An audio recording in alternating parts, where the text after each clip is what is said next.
brought to you by Taco Bell.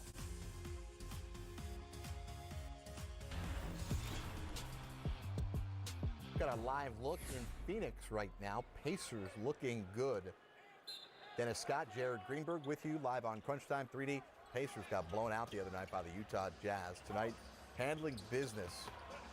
When in that blowout, Jared, at first I was wondering, was it really a super bad loss for Indiana, or is Utah really just playing super good? I was stuck on that one, Jared, because Utah has been playing such good basketball. So I just think Indiana just got caught in that storm. Indiana had won 5 in a row before their loss to Utah the other night. There you go. There you go. But again, we're awaiting official word on Malcolm Brogdon's status. He left the game with a laceration. Brogdon is out right now. TJ McConnell started the second half for the Pacers. Let's listen in to the Phoenix Suns broadcast. Kevin Ray, and good to have Eddie Johnson back off vacation, live on Crunch Time. Connects from the baseline. He's got 17, and all of a sudden, it's now a 15-point lead. And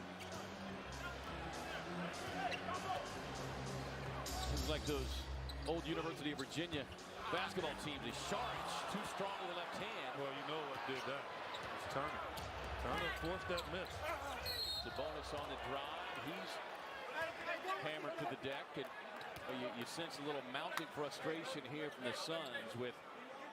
They feel like there's some physicality that the Pacers are being allowed to get away with. But again, we talked about it, early in the game. Nate McMillan's MO is defense. That's how he made his name in the NBA. That's what kept him in the NBA. His mentality is to play physical and not give lanes. And here's the drive right here, and Devin got him pretty good. Yeah, kind of a little bit of a wind-up, and it goes back to what I said, that the frustration feeling as though that there's been a lot of hand-checking that's been allowed on this end for the Suns. But that's how it works. The Pacers have been overplaying from the beginning. Right. They've run the Suns off their spots. They've been very physical. They've thrown the ball inside. They've knocked them around. And then sooner or later, what happens is then you get a little frustrated, and then you start to get physical. All right, we'll get back out to Phoenix in a couple of moments. Take a live look right now in San Francisco. Again, we'll have the Warriors and Pacers on NBA TV Friday night. Right now, 36-25. Which one of these Utah Jazz, or multiple Utah Jazz, will be in the All-Star game? To your point, Jared, they should have multiple. They should. I mean, the way they played, both ends of the floor, the win streak we talked about. I mean, they're just playing lights-out basketball. Both ends of the floor. Winners of 17 of 19. In the debate we had last week, Mike Conley slides in, does his thing, not trying to be disruptive. Off the bench. Chilling, it's like we talked about. Well, on the call tonight, Bob Fitzgerald and Kalena Azubuike, and it's live on Crunch Time. Donovan Mitchell has that thing on a string, trying to get downhill, go behind the back, and Alec Burks just saw it all the way, reached in, and he's running the other way with it. And then, well, this may be the definition of a clear path foul, because remember, if you're passing ahead to a teammate, there's no defender. That could be free throws plus possession of the ball, and that's immediately what Steve Kerr asked David Guthrie. Yeah, they got to look at it. So they're going to replay to check that. And it's pretty easy. Is that if you're looking at the steal and then you draw a line right there, do you see any guys that are members of the Jazz, or was D'Angelo ahead of everybody? And that's kind of what the officials look at, is where was the foul committed, and then where was everybody that was ahead. And then the reason they want the clear path is they don't want you to foul someone to break up what could be an exciting kind of breakaway play. So they're going to rule that a Jazz defender was ahead of D'Lo. And they don't have to be in front of them, like standing in front of them. They just, if you're looking at football yard lines, they need to be further down than the offensive player. So no clear path was the ruling after the replay. Warriors need to do more of that, though. Force turnovers. This team will turn the ball over, and that's not something that's been a characteristic of theirs in past years. But good defense, active hands, and you can get the pace where you want it. You may have to dictate the tempo a little bit against this team. D'Lo with Niang not giving any ground at all.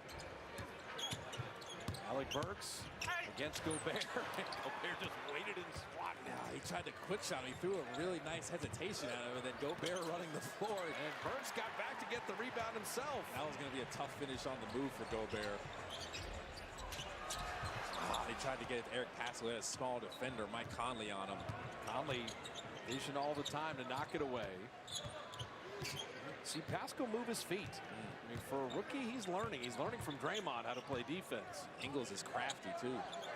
You know, Gobert, you don't see this. You don't see like the Gobert post up. And so if he's starting to make that. 40-25. We'll check back in San Francisco in a couple of moments with Rudy Gobert and company up by 15. Want to welcome those of you who may be tuning over at the half between Zion and the Spurs. Pelicans and Spurs. Zion, 8 minutes in the first half. He's 1 of 2, scored 2 points. This is Crunch Time, presented by Taco Bell. I'm Jared Greenberg. Here's what we got, a 12-game night around the association. All eyes on Zion tonight. They trail the Spurs by 9 at the half. If you're just joining us for the first time, what we do is we take you around the league, coast to coast, at a fast-paced clip, showing you the biggest moments of the night as they happen live. We'll get you back out to these 3 games that are still in progress. Let's bring in, for the first time tonight, 3D Dennis Scott. 3D, here's Zion's first bucket in the pros. Well, right here, you just show him fighting for position, showing that athletic ability, going up strong, and get another rebound to put back. You were just with Zion right before he made his debut, Monday's TNT Martin Luther King Jr. broadcast, as they beat the Memphis Grizzlies. You had some interesting conversations with him. What's your expectation for how he'll handle tonight? Obviously be a little nervous and excited because he's finally going to get a chance to live his dream because he loves the game so much. But as you saw in those first couple of minutes, not forcing things, trying to get into the flow, sharing the basketball.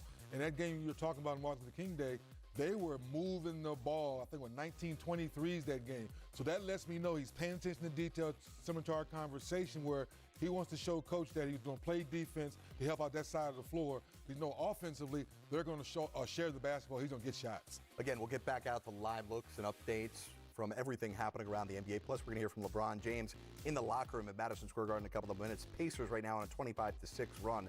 Updates from there in a moment, but more on the Pelicans. And you bring up a really good point. Pelicans have been playing such good basketball. They lost 13 in a row, but since have won 11 of 16. Zion's not a fit-in player, right? He is a star. Yes. So how does he get acclimated to this offense and defense? Well, it's more so the defense. I say it again because Alvin Gentry understands if he can buy on to defensive end, he's going to give him a whole lot of freedom on the offensive end. Drew Holiday's healthy. He shares.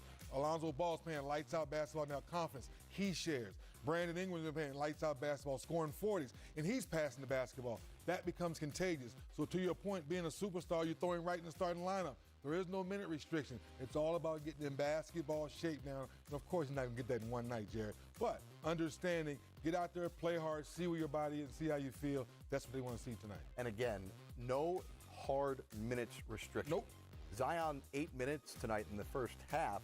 Purely coincidence, not by design. They're playing going with the flow. Going with the flow. Short bursts. Yes, and what people have to understand, short bursts may be, this is your time to come out the ball game. This is your normal, time period. Now, if he goes off, makes 3 or 4 buckets in a row, I'm sure Alvin Jr. is going to sit down and say, guys, he's playing well, let's let him go. And that's okay. How do you get back in basketball shape? By playing basketball. So play as many minutes you can tonight, see how your legs feel, and go by day. Spurs also on the court. We should give them respect. Yeah, of course. They've won a couple of games in a row. LaMarcus Aldridge, 16 first-half points.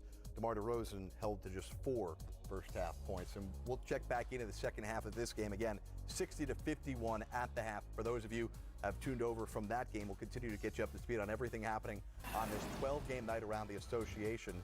Here's what happened earlier tonight with Derrick Rose and the Pistons. Again, in the starting lineup, 3D. No Andre Drummond tonight with a mouth injury. And Derrick Rose, 22 points, 11 assists. Spurs, they blow out the Sacramento Kings. Wow. Third leading scorer off the bench this year is Dennis Schroeder. Schroeder and company were up by 15. They nearly blew that. Magic couldn't come all the way back. Schroeder had 31 points. Getting it done, man. His confidence back. He's in a good place right now. When he and Chris Paul and SGA on the floor at the same time, they're clicking defensively. I just like everything with the Thunder are doing right now. Lil Goldie said, I'm in my bag with the step back. I like it, Jared. I like everything he's doing right now. OKC winning its 3rd straight game. Rockets' 4-game losing streak is over. This is a good one. Now listen, I want to be perfectly clear about what Denver was playing with tonight. No Harris, no Murray, no Plumlee, no Millsap, no Porter Jr. 5 key players out. But Russell Westbrook, don't fault him on this one. He took advantage of those short-handed Nuggets. Well, that's a good point you make, Jared. You understand that injuries are part of our league. Russell Westbrook said opportunity knocks. I'm feeling good. I'm going to keep attacking the paint. Plumlee, the best shot blocker down the game tonight. We're going to have to get an update here.